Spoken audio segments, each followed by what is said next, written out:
नमस्कार दोस्तों, स्वागत है एक बार फिर से आप लोगों का सक्सेस क्लासेस में।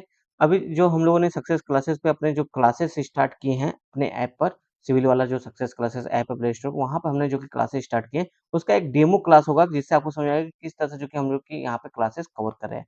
और आज का जो हम लोगों ने टॉपिक लिया है अपना, कौन-सा है? जीएस 3 का गिग इकोनॉमी का टॉपिक है, ठीक है? अब देखो एक क्वेश्चन आंसर के फॉर्मेट में जैसा हमने कहा था कि हम सिलेबस कवर करेंगे, उसी तरह देखोगे आप देखोगे एक क्वेश्चन के माध्यम से कैसे ये पूरा टॉपिक जो कि खत्म हो जाएगा।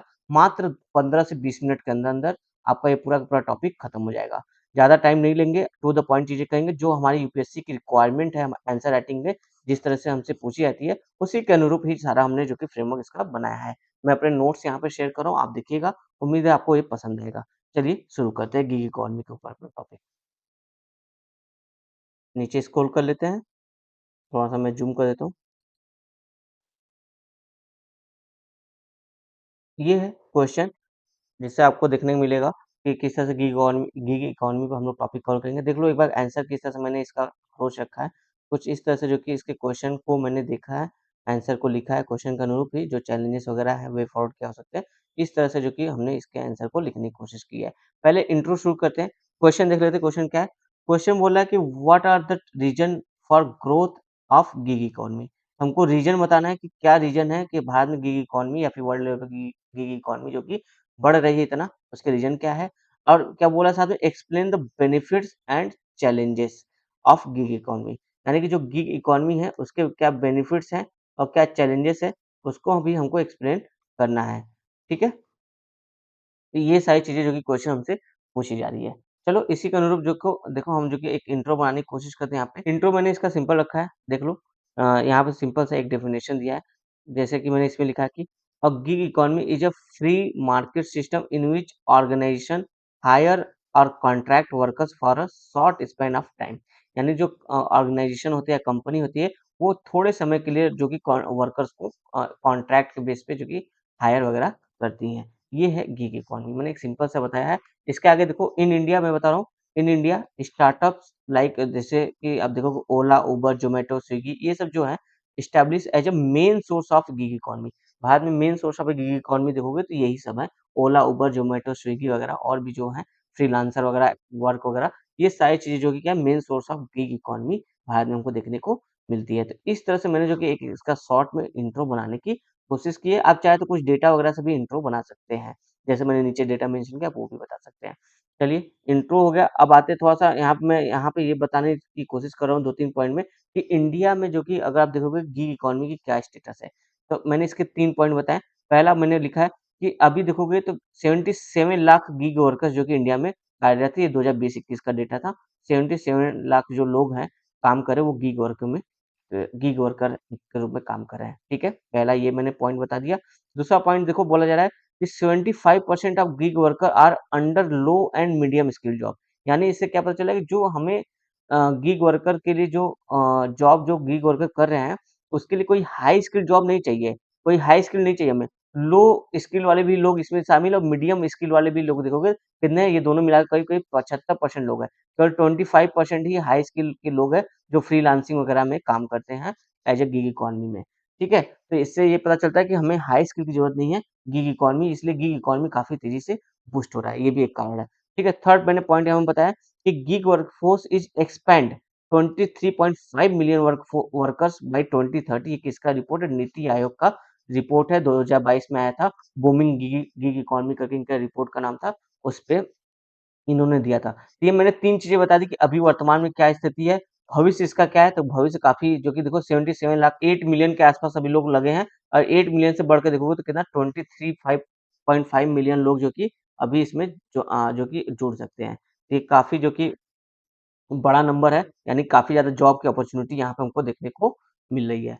ठीक है?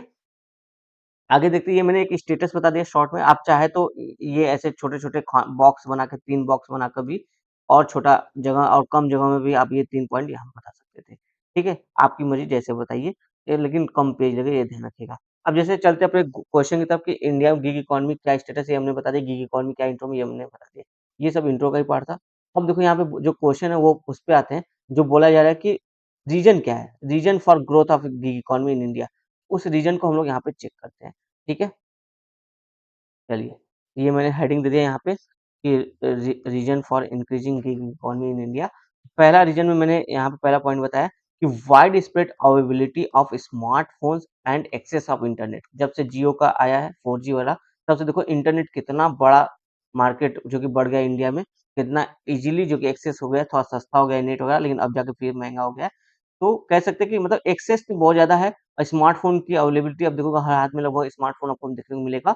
और मेनली मैं बहुत ज़्यादा दूर-दराज रूरल एरिया की बात नहीं कर रहा हूँ। मेनली अगर आप देखोगे 70% ऑफ इंडियन पॉपुलेशन के जो 70% ऑफ इंडिया का एरिया है, वहाँ पे आपको इंटरनेट की एक्सेस तो कम से कम देखने को मिल ही जाएगी। ठीक है? द इसकी वजह से जो कि गिग इकोनॉमी काफ़ी बढ़ी है। दूसरा पॉइंट है कि rapid increasing in startup ecosystem. देखो स्टार्टअप बड़े हैं, तो इनको काम करने के लिए लोग चाहिए, तो ये लोग को कैसे हायर करें? कॉन्ट्रैक्ट के बेस पे।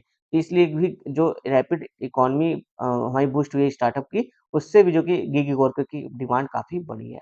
और नेक्स्ट देखो, ये 2 पॉइंट यहाँ पे हो गए। फिर यहाँ पे मैंने बताया कि वही जो पहला पॉइंट हमने मेंशन किया था कि 1 सेकंड, 2 सेकंड, कि no need to high skill. ठीक है? यहाँ पे थर्ड पॉइंट मैंने क्या बताया कि हाई स्किल की ज़रूरत हमें नहीं है। ठीक है? No need to high skill, इस वजह से गिग वर्कर की संख्या बढ़ी है। क्योंकि हाई स्किल वाले में लोग बहुत कम हैं जिनके पास स्किल्ड है, लेकिन लो स्किल्ड जैसे हमने ऊपर देखा था लो एंड मीडियम स्किल के लोग के ही 75% लोग जो कि इसमें काम कर रहे हैं। इस वजह से गिग वर्कर की संख्या काफ़ी तेज़ी से बढ़ी है, तो जिससे गिग इकोनॉमी भी बढ़ी है। और क्या कारण है? High rate of unemployment in India लगभग 7% था अप्रॉक्स 2021 में, पीएलएफएस की रिपोर्ट है। ठीक है? Periodic of labour force survey जो जिन्होंने 2021 में कि लगभग अनएम्प्लॉयमेंट रेट 7% तक हाई चला गया था। तो इस तरह से देखो कि अनएम्प्लॉयमेंट बहुत ज़्यादा है, इसलिए लोग जो भी काम मिल रहा है, ठीक-ठाक अगर दिहाड़ी मिल रही है उसकी, तो लोग उस पे जुड़ जा रहे हैं। चाहे वो इवन भले ही वो डिग्री वाले हो, चाहे जो, क्योंकि उनको देखो भाई अपने घर का खर्चा भी चलाना है, वो भी देखना है। ठीक है? इस वजह से भी एक कारण है। अब फिफ्थ कारण मैंने क्या लिखा है कि rising demand for contractual employee. अब देखो जो कंपनी है जैसे स्टार्टअप्स वगैरह जो नई-नई कंपनियाँ या फिर जो पुरानी कंपनियाँ भी है ना, वो भी चाहते हैं कि कॉन्ट्रैक्चुअल एम्प्लॉयी मुझे मुझे मिले। मेरा थोड़ा-सा काम है इसके लिए मैं जो कि इन्हें हायर करूँ और काम खत्म होते ही इनको जो पेमेंट बनता है दे के इनको छोड़ूँ। ऐसा नहीं कि मैं इनको पर मंथ जॉब पे अपने पास रखूँ, ऐसा नहीं। तो वो भी चाहते हैं कि इस तरह कॉन्ट्रैक्चुअल एम्प्लॉयी हमारे पास आएँ। इस वजह से देखोगे तो गिग इकोनॉमी की डिमांड काफ़ी तेज़ी से बढ़ रही है। ये कुछ मैंने मुख्य पॉइंट बताए हैं, कुछ और भी पॉइंट हो सकते हैं आपके हिसाब से, लेकिन बहुत ज़्यादा लिखना नहीं है हमको क्योंकि हमारे पास स्पेस नहीं होता है। मेन-मेन आप 4 या 5 पॉइंट ही लिखें। अब मैं द जैसे क्वेश्चन पूछा गया था राइजिंग ऑफ गिग इकोनॉमी, ये मैंने थोड़ा एक्स्ट्रा दिया ताकि एग्जामिनर को थोड़ा-सा ये कैची लगेगा और वो थोड़ा-सा कह सकते हो खुश होगा कि हाँ, बच्चे ने मेहनत की है, प पढ़ा है इस पे। तो राइजिंग ऑफ गिग इकोनॉमी मैंने यहाँ पे चार्ट से दिखाने की कोशिश की है कि किस तरह से गिग इकोनॉमी का एक राइजिंग हुआ है। जैसे देखो यहाँ बताया जा रहा है कि अगर ये वर्ल्ड लेवल पे केवल इंडिया लेवल की नहीं है, कि 2018 में देखोगे तो 204 बिलियन, ये जो कि बिलियन में है, 204 बिलियन डॉलर का मार्केट था गिग इकोनॉमी। 2020 में जो कि 296 बिलियन डॉलर तक गया, लेकिन 2023 देखो कितना बूम आया, लगभग दोगुना हो गया है, 455, केवल 3 साल में दोगुना हो गया इसका मार्केट, 455 बिलियन डॉलर की एक एक इकोनॉमी जो कि बन गई गीग इकोनॉमी। ये जो सोर्स है, ये वर्ल्ड इकोनॉमिक फोरम से जो कि लिया गया 2022 में, इन्होंने इसको 2023 में इन्होंने इसको जो कि यहाँ पे अपलोड किया था वर्ल्ड इकोनॉमिक फोरम ने। ठीक है? ये मैंने सोर्स भी बता दिया ताकि एग्जामिनर को ये ना लगे कि बच्चा अपने मन से कहीं से लिख रहा है, नहीं। ये यहाँ से वर्ल्ड इकोनॉमिक फोरम की सोर्स है। मैंने नेट पे सर्च किया था, वहाँ से ये मुझे पॉइंट्स मिले हैं। ठीक है? तो ये आप अगर इस तरह के कुछ फ्लो चार्ट वगैरह अपने आंसर में लिखोगे ना, तो काफ़ी इम्प्रेसिव आंसर होता है। एग्जामिनर तुरंत आपके आंसर को कैच करता है इन सब चीज़ों को, और आपको एक्स्ट्रा आधा 1 पॉइंट तो मिलेगा ही मिलेगा, ये तो फिक्स है। ठीक है? अब नेक्स्ट चलते हैं, जैसे यहाँ पे हमने देख लिया कि क्यों एक गिग इकोनॉमी इतना बढ़ रहा है, वो हमने देख लिया। नेक्स्ट क्या होता है कि explain the benefits and challenges. अब देखते हैं बेनिफिट्स क्या हैं गिग इकोनॉमी के इंडिया में और चैलेंजेस क्या हैं, ये दोनों पे अब हम बात करेंगे। ठीक है? अभी तक देखो मेरा 2 पेज लगभग डेढ़ पेज खत्म हुआ है, इतना सब कुछ हमने देख लिया है। आधे पेज पे देखो मैंने इसके बेनिफिट्स बता दिए हैं, और जो मैंने बेनिफिट्स है उसको मैंने 3 भाग में तोड़ के बताया है कि कंज्यूमर के लिए क्या बेनिफिट है गिग इकोनॉमी का, वर्कर्स के लिए क्या बेनिफिट है और कंपनी के लिए किस तरह से ये जो कि बेनिफिट है। यानी तीनों के लिए विन-विन सिचुएशन कहीं न कहीं हमको देखने को मिल रही है, कुछ इस तरह का इसका बेनिफिट है। तो देखते हैं, पहले पहले हम लोग इसको 1 मिनट इरेज़ कर देता हूँ मैं।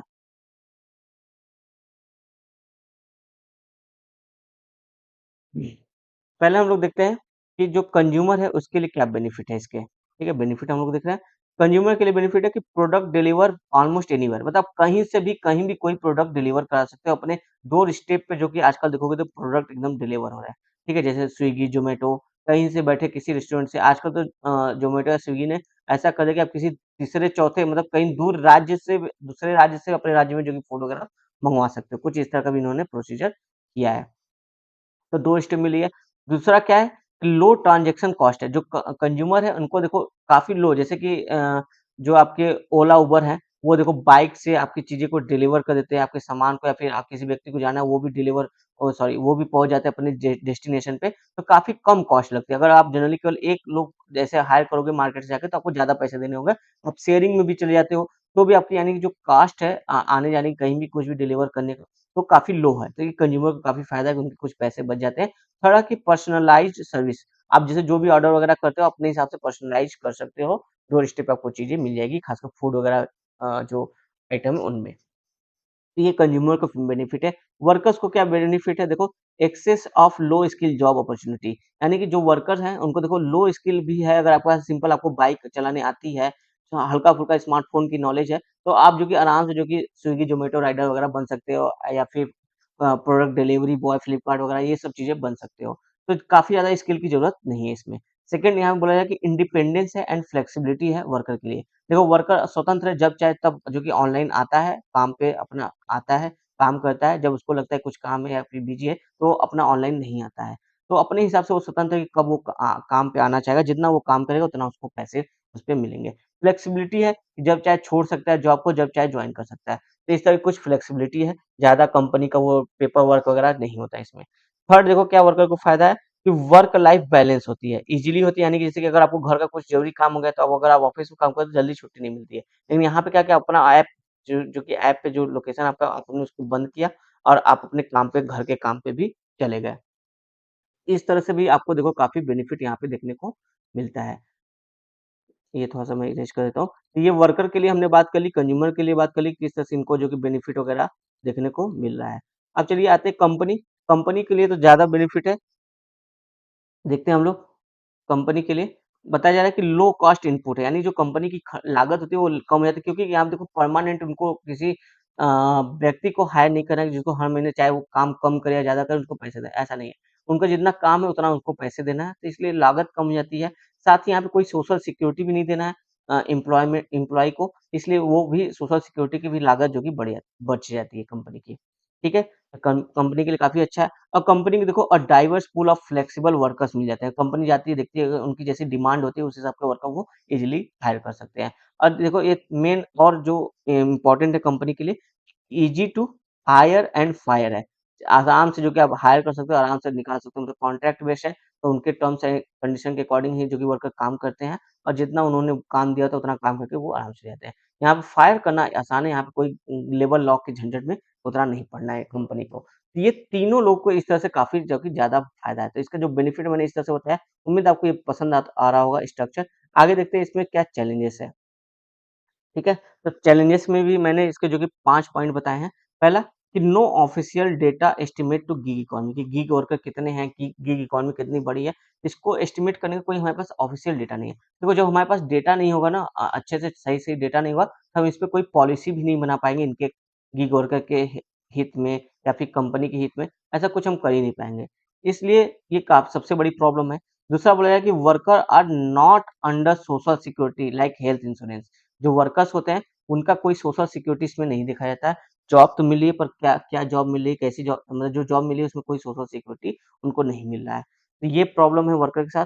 तीसरा है कि अनप्रेडिक्टेड इनकम है, कभी आप 200 कमाएँ, कभी आप 1000 भी कमा लिए, कभी 800 कमा लिए, कभी 900, 700 ऐसे कुछ कमाते हो। तो जब आपकी इनकम अनप्रेडिक्टेड होती है तो आप अपना फ्यूचर प्लानिंग जो कि अच्छे से नहीं कर पाते क्योंकि आपको नहीं पता कि आपको सैलरी कितनी हर मंथ लगभग-लगभग आनी है। आपको नहीं पता होता तो आप अपनी फ्यूचर प्लानिंग वगैरह भी नहीं ठीक से कर पाते। तो ये अनप्रेडिक्टेड है, तो ये थोड़ा-सा इश्यू है। फिर फोर्थ है कि potential to exploitation of workers ये काफ़ी आप देखते हो यूट्यूब पे वायरल हो जाती है कई सारी वीडियो कई ज़ोमैटो राइडर की ज़ोमैटो जो डिलीवरी बॉय हैं या फिर ओला राइडर कार कैब वाले ड्राइवर वगैरह काफ़ी जो कि इनकी जो कि एक्सप्लॉइटेशन हमको देखने को मिलती है। कई कई सारी वीडियोज़ यूट्यूब पे भी अपलोड है। फिफ्थ जो चैलेंजेस है कि नेसेंट रेगुलेशन फ्रेमवर्क अभी देखो ये गिग इकॉनमी जो कि अभी काफ़ी नया-नया कॉन्सेप्ट है, अभी नेसेंट है, अभी मतलब अपने कह सकते हो शिशु अवस्था में, नए-नए अवस्था में क्यों? क्योंकि ये एक अनऑर्गनाइज़्ड सेक्टर ने इसको काफ़ी बड़ा इसका अनऑर्गनाइज़्ड सेक्टर में ने जो कि इसको कैच किया हुआ है। इस वजह से जो कि इस पे देखो थोड़ा-सा गवर्नमेंट के लिए पॉलिसी-वॉलिसी बनाना, अच्छे से डेटा वगैरह रखना थोड़ा-सा मुश्किल काम लग रहा है। तो ये सारे चैलेंजेस हैं, तो आपको ये सारी चीज़ें ठीक करनी होंगी। अब वे फॉरवर्ड में आप क्या बताएँगे? जो चैलेंजेस है उसका आप निवारण बता दीजिए, वो सबसे ईज़ी होता है वे फॉरवर्ड। तो जैसे यहाँ पे देखो मैंने बताया वे फॉरवर्ड में मैंने बोला था एग्ज़ाम्पल वगैरह के साथ करेंगे। तो वे फॉरवर्ड क्या हो सकता है इसका? तो वे फॉरवर्ड भी मैंने लिखा है कि प्रॉपर एस्टिमेशन हो गिग इकॉनमी की, कोई कमिटी वगैरह भी गठित की जाए कि किस तरह से जो कि गिग इकॉनमी वगैरह का मार्केट चल रहा है, इसमें कितने वर्कर लगे हैं, क्या क्या इसमें वर्कर को सुविधाएँ मिली, क्या नहीं मिली, वो सारी चीज़ें यहाँ पे होनी चाहिए। यहाँ पे जैसे मैंने एक बोला कि एग्ज़ाम्पल पे कि आप ई-श्रम पोर्टल डेटा का भी यूज़ कर सकते हैं। ई-श्रम पोर्टल अभी हाल ही में कई सारे लोगों ने फॉर्म भरा होगा, जो युवा बेरोज़गार रहे होंगे। तो ये आप इस डेटा का जो कि यूज़ कर सकते हैं गिग इकॉनमी के लिए, एक छोटा-सा कह सकते हो फर्स्ट स्टेप होगा आगे बढ़ने के लिए। फिर सेकंड बोला है कि need to implement like Rajasthan platform based gig workers registration and welfare worker 2023 for social security.